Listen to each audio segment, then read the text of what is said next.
আপনি যদি মনে করেন ক্যান্সার শুধু অস্বাস্থ্যকর খাবার বা জীবনযাপন থেকে হয়, তাহলে আপনি জেনে অবাক হবেন আপনার পরনের কাপড়ও আপনার ক্যান্সারের কারণ হতে পারে।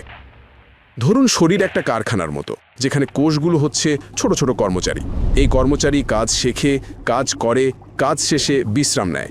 কিন্তু কোনো রাসায়নিক পদার্থ এসে যদি তাদের কাজ শেখানোর পদ্ধতি পরিবর্তন করে দেয়, তাহলে তারা উল্টাপাল্টা কাজ করবে এবং কারখানার বড় রকমের ক্ষতি হতে পারে।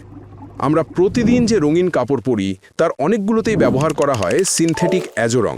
এই রঙগুলো দেখতে আকর্ষণীয় হলেও সবসময় নিরাপদ নয়।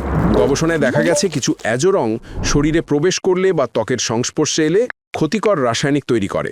এসব রাসায়নিক রক্তে মিশে গিয়ে আমাদের ডিএনএ নষ্ট করতে পারে। দীর্ঘদিন ব্যবহার করলে এ থেকেই হতে পারে অ্যালার্জি, চর্মরোগ, এমনকি টিউমার থেকে ক্যান্সারও। সবচেয়ে ভয়ঙ্কর দিক হলো কাপড়ের রং ধোয়ার পরও পুরোপুরি চলে যায় না। ত্বক ঘামলে বা ভিজলে সেই রাসায়নিক ত্বকের ভেতর প্রবেশ করতে পারে। তাই কেমিক্যাল ডাই কিন্তু আপনার জন্য একটা রেড ফ্ল্যাগ। তাহলে কোন কাপড়টি পরব? রোব বাই শামসাদের প্রতিটি কাপড়ের ডাইং করা হয় ন্যাচারাল ডাই অথবা কেমিক্যাল ডাইংয়ের পর অ্যাজো ফ্রি করা হয়। তাই রোব বাই শামসাদের কাপড়গুলো হয় 100% স্কিন ফ্রেন্ডলি, ইকো ফ্রেন্ডলি এবং কমফোর্টেবল। সুতরাং নিজের স্বাস্থ্য ঝুঁকি না নিয়ে একই সাথে সুস্থ থাকুন এবং স্টাইলিশ থাকুন। আর অর্ডার করুন আপনার কাপড় রোব বাই শামসাদ থেকে।